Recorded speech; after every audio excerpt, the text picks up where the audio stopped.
السلام علیکم ورحمۃ اللہ وبرکاتہ۔ سیدنا کریم صلی اللہ تعالی علیہ وآلہ وسلم۔ آج انشاءاللہ عز و جل ہم تعوذ کے بارے میں تفصیلات جانیں گے۔ تو سب سے پہلے تعوذ اعوذ باللہ من الشیطان الرجیم کو کہتے ہیں، اور اس کا مطلب ہے میں پناہ حاصل کرتا ہوں اللہ تعالیٰ کی شیطان مردود سے۔ اور اللہ تعالیٰ نے قرآن کریم میں ارشاد فرمایا ہے فَإِذَا قَرَأْتَ الْقُرْآنَ فَاسْتَعِذْ بِاللَّهِ مِنَ الشَّيْطَانِ الرَّجِيمِ، یعنی جب آپ قرآن پاک پڑھیں تو پہلے اللہ کی ذات کے ساتھ شیطان مردود سے پناہ مانگیں۔ تو تعوذ کا معنی پناہ طلب کرنا ہے، اور قرآن و سنت میں مختلف جو شرور اور فتنوں سے پناہ مانگنے کی تعلیم دی گئی ہے اس کو تعوذ یا اعوذ کہتے ہیں۔ اور یہ اعوذ یہ اوزن سے بنا ہے، اور اس کا دو معنی ہیں۔ ایک معنی یہ ہے کہ یہ التجا اور استجارہ کے لیے ہے، یعنی پناہ پکڑنے کے لیے ہے، اور دوسرا یہ ہے کہ یہ التصاق کے لیے ہے، یعنی ملنے کے لیے۔ تو پہلی صورت میں معنی یہ ہوگا کہ میں اللہ تعالیٰ کی رحمت اور اس کی طرف بچاؤ کا سہارا لیتا ہوں، اور دوسرا معنی یہ ہوگا کہ میں اپنے نفس کو اللہ تعالیٰ کے فضل اور اس کی رحمت سے ملا رہا ہوں۔ اس کے بعد لفظ ہے الشیطان۔ تو شیطان، اس کے بارے میں بھی دو قول ملتے ہیں کہ یہ شیطانہ سے ماخوذ ہے، جس کا معنی دور ہونے کے ہیں، اور شیطان جو ابلیس کا معروف نام ہے، اور جن اور انسان اور چوپایوں میں سے بھی جو سرکش ہو اس کو بھی شیطان کہا جاتا ہے۔ اور ابلیس کو شیطان اس لیے کہا جاتا ہے کہ وہ اللہ تعالیٰ کی رحمت اور مغفرت سے بہت دور جا پڑا۔ اور دوسرا قول یہ ہے کہ شیطان یہ شاطہ یشیتوں سے بھی ماخوذ ہے، اور اس کا معنی یہ ہے کہ جب کوئی شخص ہلاک ہو جائے اور جل جائے۔ اور ابلیس کو شیطان اس لیے کہا جاتا ہے کہ وہ اللہ تعالیٰ کے قہر و غضب اور اس کے عذاب میں ہلاک ہو گیا، جل گیا۔ اس کے بعد جو ہے الرجیم لفظ ہے، اس کا معنی ہے مرجوم، یعنی جس کو مارا گیا ہو یا لعنت کی گئی ہو۔ تو اس میں بھی دو صورتیں ہیں۔ پہلی صورت تو یہ ہے کہ اللہ تعالیٰ کی طرف سے اس پر لعنت کی گئی ہے، کیونکہ قرآن کریم میں آتا ہے فَخْرُجْ مِنْهَا فَإِنَّكَ رَجِيمٌ، کہ یہاں سے تو نکل جا کہ تو لعنت کیا گیا ہے، تو لعنتی ہے۔ اور دوسرا قول یہ ہے یا دوسری صورت یہ ہے کہ شیطان کو مرجوم اس لیے کہا جاتا ہے کہ اللہ تعالیٰ نے فرشتوں کو حکم دیا ہے کہ وہ اسے ہتھوڑوں کے ساتھ ہانک کر آسمان سے نکال دیں۔ اور رجیم کا معنی جب مردود کیا جائے گا تو ان دونوں معنی کو یہ شامل ہو جائے گا۔ اب اس کے بعد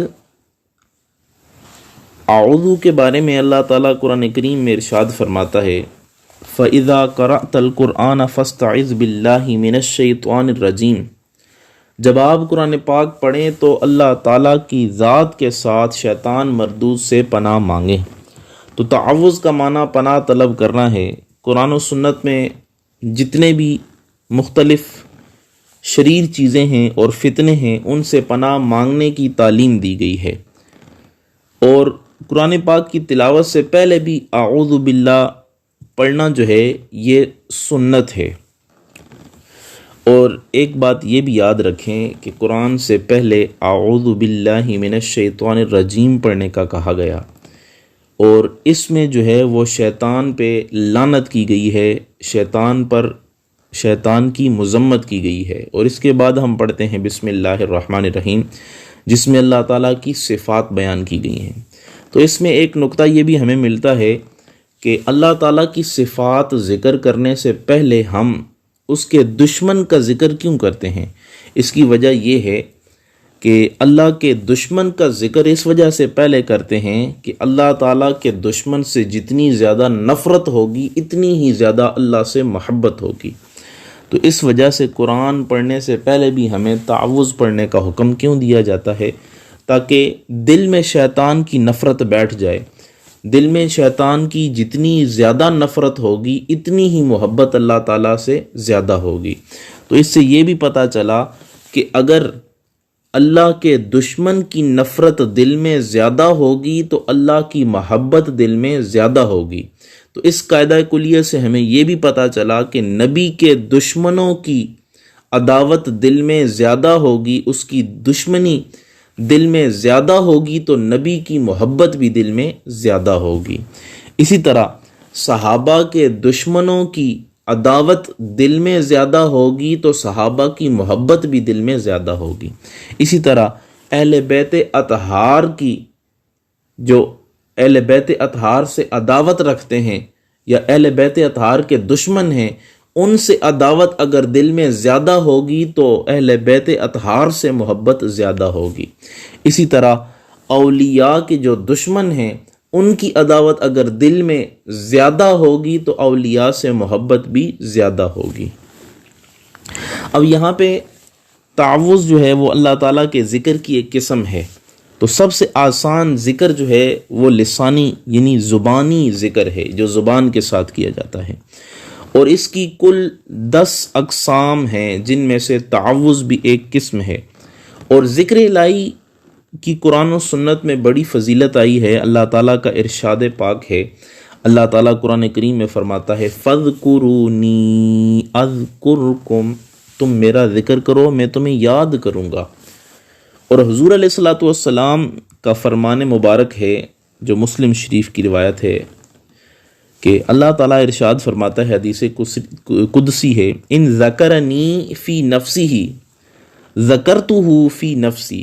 اگر میرا بندہ مجھے اکیلا یاد کرے گا تو میں بھی اسے اکیلے یاد کروں گا۔ وَإِن ذَكَرَنِي فِي مَلَئٍ ذَكَرْتُهُ فِي مَلَئٍ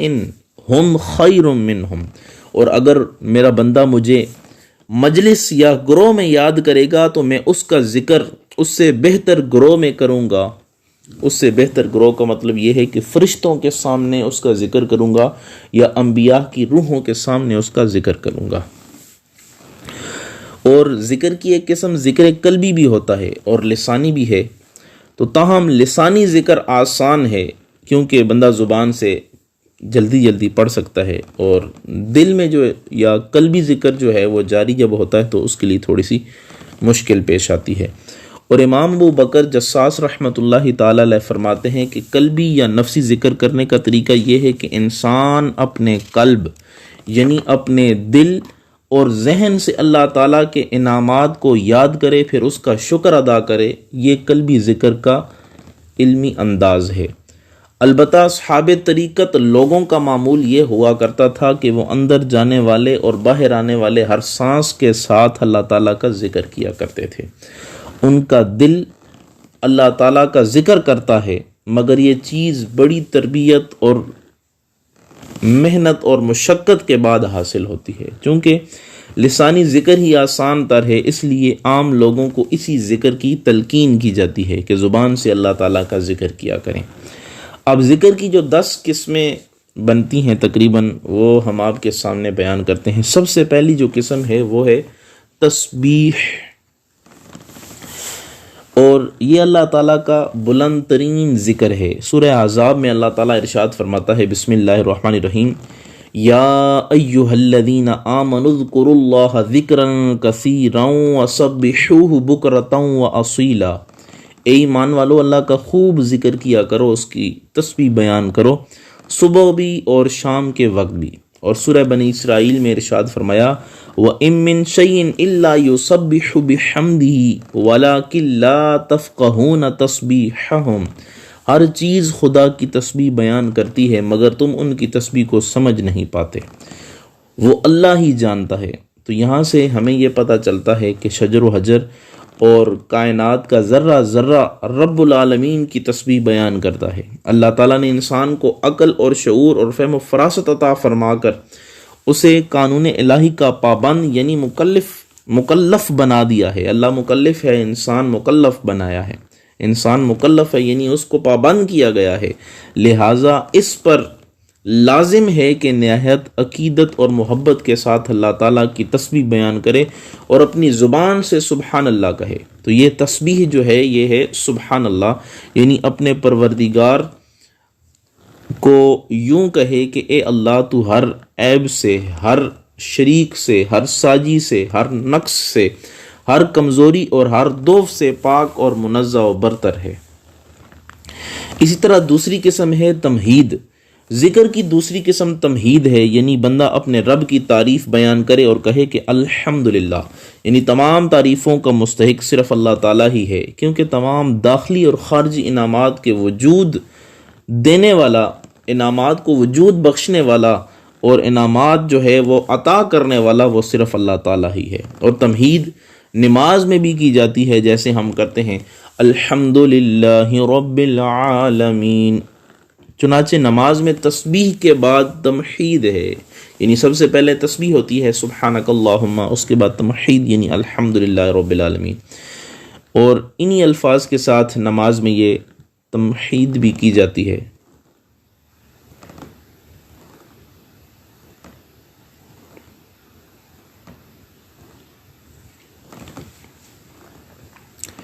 اور ذکر کی دوسری قسم ہے تحمید، یعنی بندہ اپنے رب تعالیٰ کی تعریف بیان کرے اور کہے کہ الحمدللہ، یعنی تمام تعریفوں کا مستحق صرف اللہ تعالیٰ ہے، کیونکہ تمام داخلی اور خارجی انعامات کو وجود بخشنے والا اور وجود دینے والا وہی اللہ تعالیٰ ہے۔ اور تحمید نماز میں بھی کی جاتی ہے، جیسے بندہ کہتا ہے الحمدللہ رب العالمین۔ تو یہاں پہ تحمید جو ہے وہ تسبیح کے بعد بیان کی جاتی ہے، کیونکہ تسبیح پہلے ہے سبحانک اللہم، پھر اس کے بعد تحمید ہے، یعنی ان الفاظ کے ساتھ اللہ تعالیٰ کی تعریف بیان کی جاتی ہے۔ پھر جب ایک رکعت کی قرات مکمل ہو جاتی ہے تو رکوع سے اٹھ کر کہتے ہیں ربنا لک الحمد، اے میرے پروردگار تعریف تیری ہی لیے ہے، تیرے ہی لیے سب تعریف ہے۔ بہرحال اللہ تعالیٰ کی تعریف بیان کرنا بلند ترین اذکار میں سے ہے۔ اور اس کے بعد تیسری قسم ذکر کی ہے تکبیر، جس کے ذریعے سے اللہ تعالیٰ کی عظمت اور اللہ تعالیٰ کی بڑائی کا اظہار کیا جاتا ہے۔ اور جب کوئی اہم کام سر انجام دیا جائے تو اپنے ضعف کے پیش نظر زبان سے کہتے ہیں کہ اللہ اکبر، یعنی اللہ سب سے بڑا ہے، اس کے سوا کسی کے لیے بڑائی نہیں، عظمت نہیں۔ اور سورہ مدثر میں بھی اللہ تعالیٰ ارشاد فرماتا ہے وَرَبَّكَ فَكَبِّرْ، اور اپنے پروردگار کی عظمت بیان کرو، بڑائی بیان کرو۔ اور چنانچہ نماز کی ابتدا ہی اس الفاظ سے ہوتی ہے، جیسے بندہ کہتا ہے اللہ اکبر، پھر جو ہے وہ نماز پڑھتا ہے۔ اور نماز میں جتنی حرکتیں ہوتی ہیں، ایک رکن سے دوسری طرف منتقل ہونے کے لیے، ایک رکن سے دوسرے رکن میں جانے کے لیے بندہ یہ الفاظ کہتا ہے اللہ اکبر۔ اور چوتھی قسم ہے تحلیل، یعنی لا الہ الا اللہ، یہ بھی ذکر کی ایک قسم ہے، اور اس کے ذریعے سے شرک کی نفی اور خدا تعالیٰ کی الوہیت کو ثابت کیا جاتا ہے، اور اللہ تعالیٰ کے سوا کوئی معبود نہیں، اس کے سوا کوئی خالق و مالک اور مربی نہیں، وہ ذات وحدہ لا شریک ہے۔ تحلیل کے ساتھ توحید کا کلمہ بھی آتا ہے، جیسے وحدہ لا شریک لہ، وہ اکیلا ہے، اس کا کوئی شریک نہیں، اور یہ بھی ذکر کی ایک قسم ہے۔ اس کے بعد ہے حوقلہ،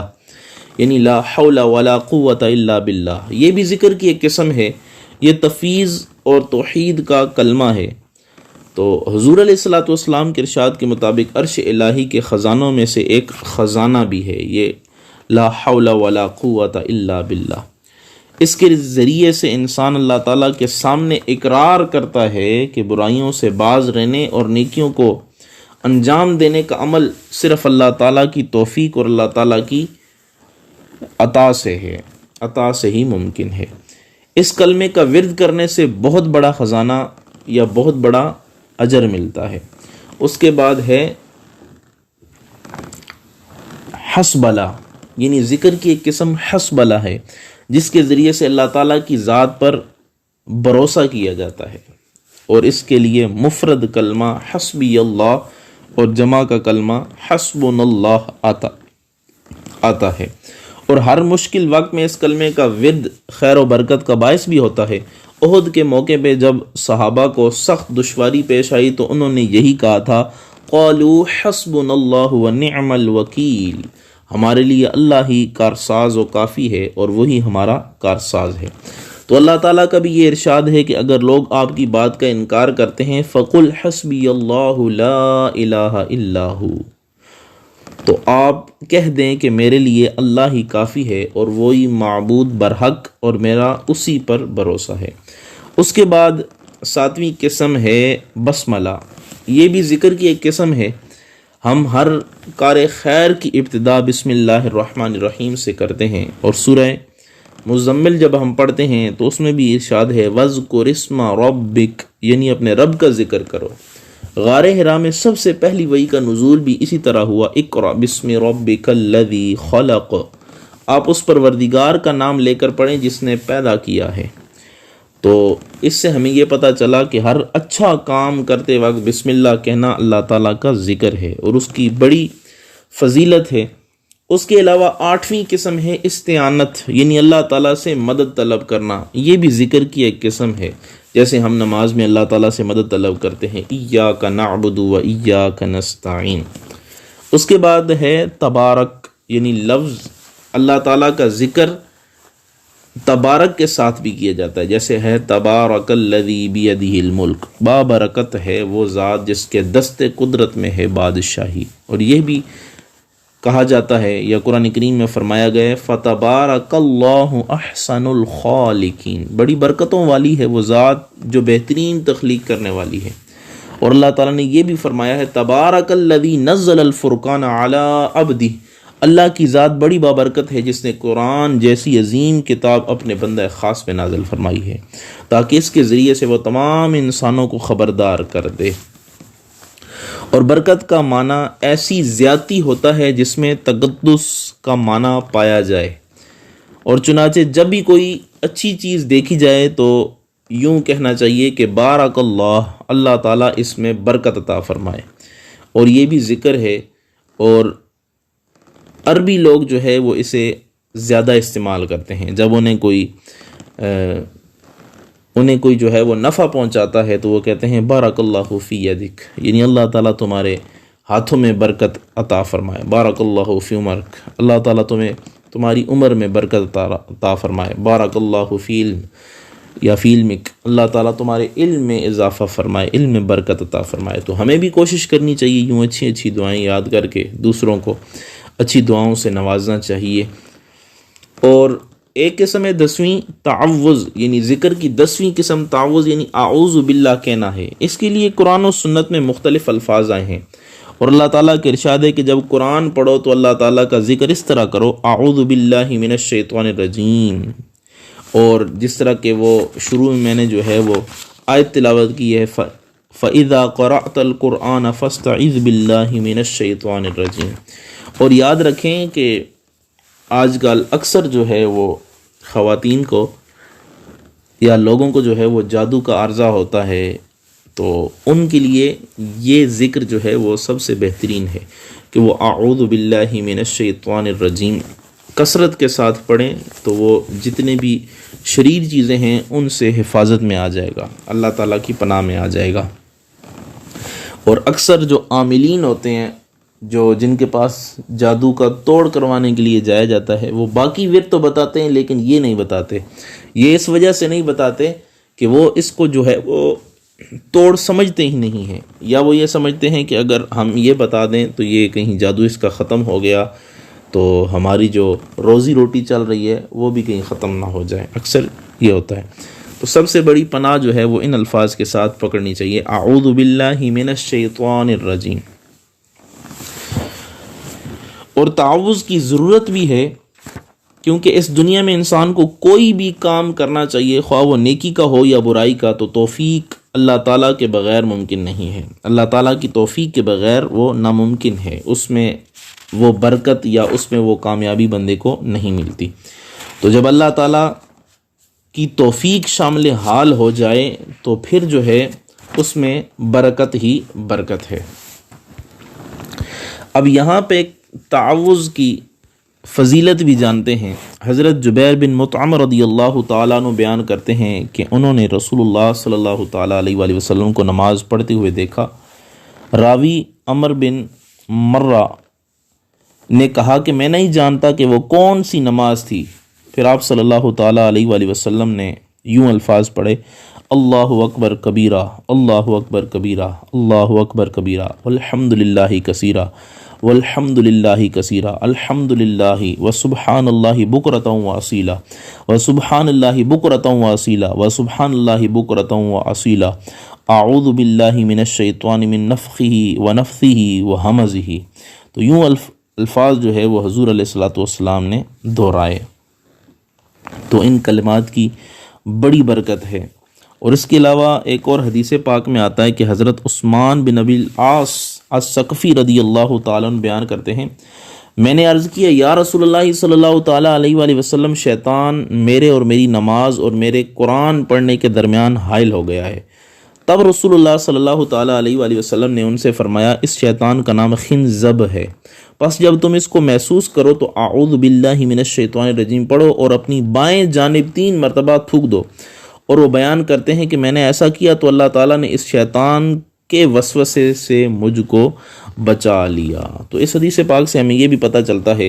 کہ اگر ہمیں بھی وسوسے آئیں اور ہمیں بھی جو کوئی اس طرح کا مسئلہ ہو تو ہم بھی جو ہے وہ اعوذ باللہ من الشیطان الرجیم پڑھ کے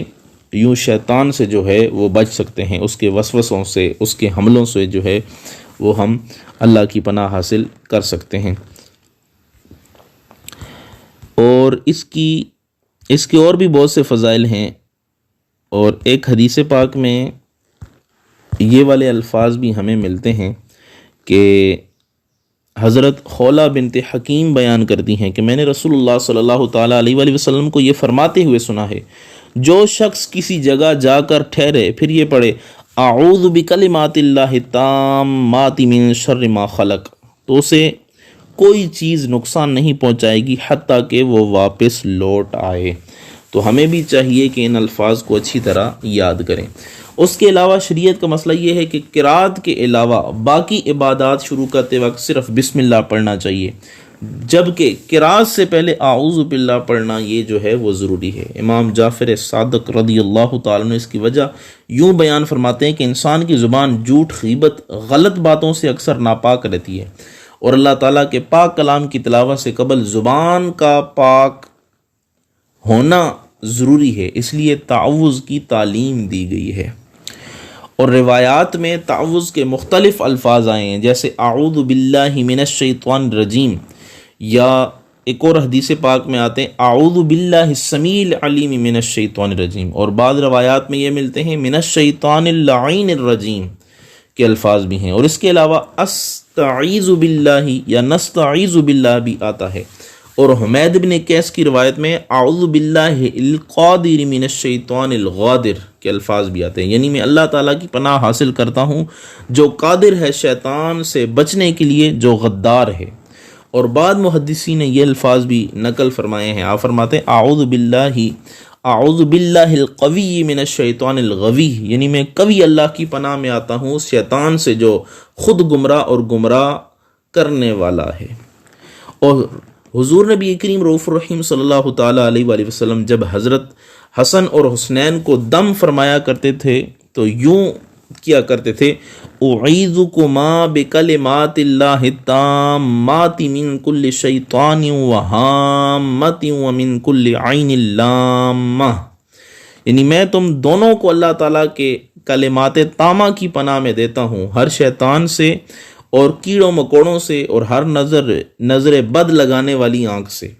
اور حضور نبی کریم رؤوف الرحیم صلی اللہ تعالیٰ علیہ وآلہ وسلم جب کسی منزل پر اترتے تو یوں کہا کرتے تھے اعوذ بکلمات اللہ التامات کلھا من شر ما خلق، یعنی میں اللہ تعالیٰ کے کلمات تامہ کے ساتھ ہر اس برائی سے پناہ چاہتا ہوں جو اللہ تعالیٰ نے پیدا کی ہے۔ پھر آپ صلی اللہ تعالیٰ علیہ وآلہ وسلم نیند سے جب بیدار ہوتے تھے تو فرماتے تھے اعوذ بکلمات اللہ التامات من غضبہ وعقابہ ومن شر عبادہ، ومن ہمزات الشیاطین، یعنی میں اللہ تعالیٰ کے کلمات تامہ کے ساتھ اس کے غضب سے، عقاب سے، اس کے بندوں کے شر سے اور شیطان کے چھیڑ چھاڑ سے پناہ پکڑتا ہوں۔ اور حضور نبی کریم رؤوف الرحیم صلی اللہ تعالیٰ علیہ وآلہ وسلم نماز کے لیے کھڑے ہوتے تو اس طرح استعاذہ فرمایا کرتے تھے، اعوذ باللہ من الشیطان الرجیم من حمزہ ونفخہ ونفثہ، یعنی میں اللہ کی پناہ پکڑتا ہوں شیطان مردود کی چھیڑ چھاڑ سے، اس کے تکبر سے، اس کے جادو سے۔ اور آپ صلی اللہ تعالیٰ علیہ وآلہ وسلم نے یہ بھی ارشاد فرمایا کہ بیت الخلاء میں داخلے سے پہلے، یعنی بیت الخلاء میں داخل ہونے سے پہلے اللہم انی اعوذ بک من الخبث والخبائث پڑھ لیں، یعنی اے اللہ میں نر اور مادہ شیاطین سے تیری ذات کے ساتھ پناہ مانگتا ہوں۔ فرمایا جو شخص یہ کلمات ادا نہیں کرتا شیطان اس کے اعضائے مستورہ کے ساتھ کھیلتا رہتا ہے۔ اور آپ صلی اللہ تعالیٰ علیہ وآلہ وسلم نے یہ بھی ہمیں سکھلایا ہے کہ بیت الخلاء سے باہر آ کر غفرانک الحمدللہ الذی اذہب عنی العذاب وعافانی، یعنی اللہ تعالیٰ کا شکر ہے کہ جس نے میرے جسم سے اذیت ناک چیز نکال دی اور مجھے عافیت عطا فرمائی۔ اور حضور علیہ الصلوۃ والسلام نے سفر پر جانے کی یہ دعا بھی ہمیں سکھلائی ہے، اللہم انی اعوذ بک من وعثاء السفر وکابت منقلبی ومن الحور بعد الکور، منقلبی ہوگا، وکابت المنقلبی ومن الحور بعد الکور، یعنی اے اللہ میں تیری ذات کے ساتھ سفر کی مشقت سے واپس پلٹ کر غمگین منظر دیکھنے اور ترقی کے بعد تنزل میں جانے سے پناہ مانگتا ہوں۔ اور جب کسی کو غم اور اندیشہ لاحق ہو جائے تو نبی کریم رؤوف الرحیم صلی اللہ تعالیٰ علیہ وآلہ وسلم نے اس طرح کے الفاظ بھی ہمیں سکھائے ہیں، اللہم انی اعوذ بک من الہم والحزن والعجز والکسل، یعنی خدا تعالی میں تیری ذات کے ساتھ پناہ چاہتا ہوں غم سے، اندیشے سے، عاجزی سے اور کم ہمتی سے۔ اور آپ صلی اللہ تعالیٰ علیہ وآلہ وسلم نے اس طرح بھی استعاذہ فرمایا ہے، اللہم الہمنی رشدی واعذنی من شر نفسی، اے اللہ مجھے میری نیکی کی بات الہام فرما اور مجھے میرے نفس کے شر سے بچا لے۔ اور یہ والی دعا بھی کریم آقا صلی اللہ تعالیٰ علیہ وآلہ وسلم سے ثابت ہے، اللہم انی اعوذ بک من عذاب جہنم، اے اللہ جہنم کے عذاب سے تیری ذات کے ساتھ پناہ پکڑتا ہوں۔ اعوذ بک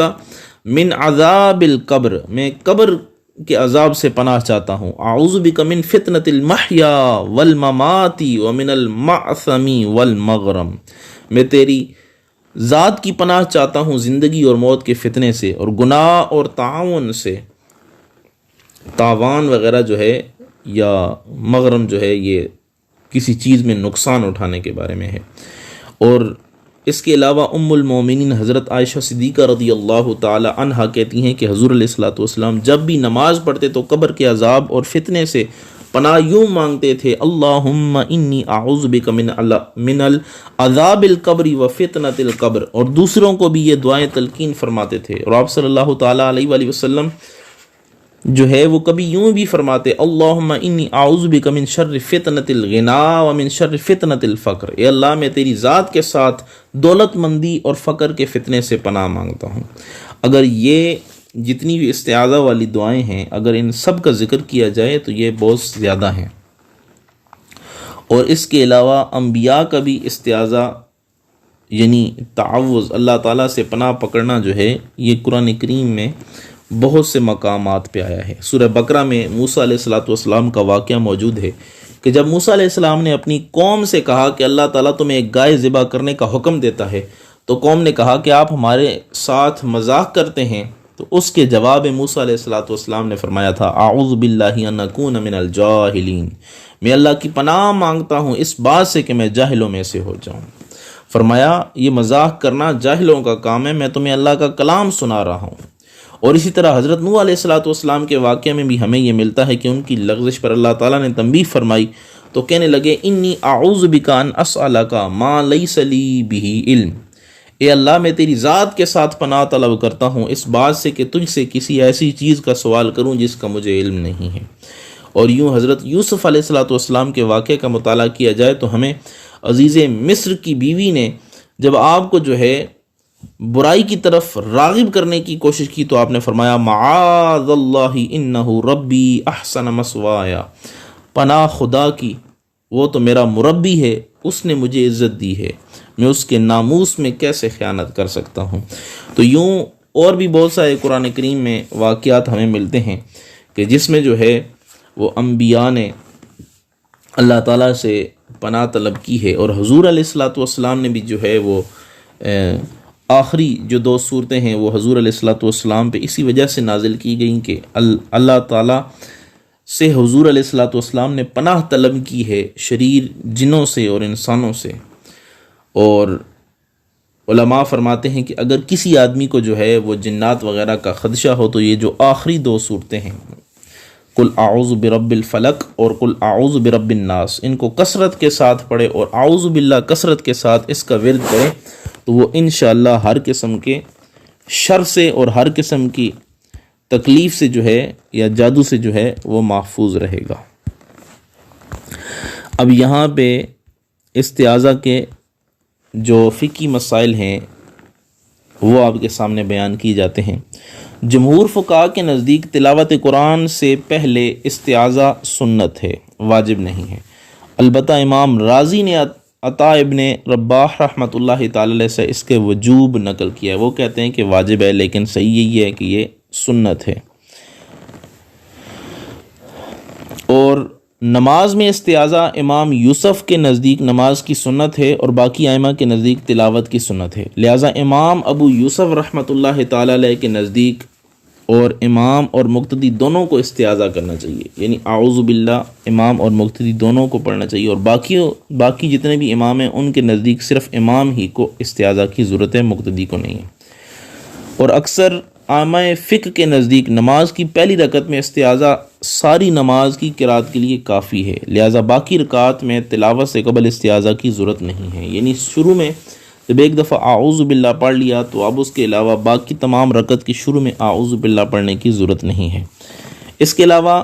دوران تلاوت اگر پڑھنے والا کسی عارضے کے سبب تلاوت کو ختم کرتا ہے یا منقطع کرتا ہے کچھ دیر کے لیے اور وہ عارضہ تلاوت سے تعلق نہ رکھتا ہو، جیسے کھانا پینا، باتیں کرنا وغیرہ یا ٹیلی فون وغیرہ،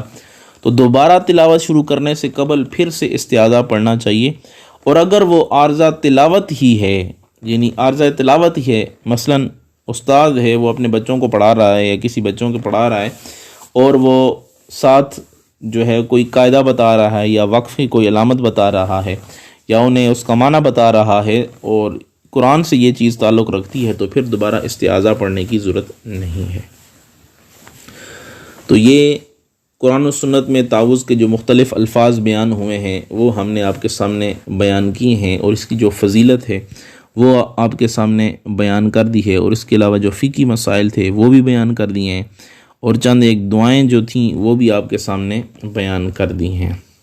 اللہ تعالیٰ سے دعا ہے اللہ تعالیٰ ہم سب کو علم و عمل کی توفیق عطا فرمائے، آمین برحمتک یا ارحم الراحمین۔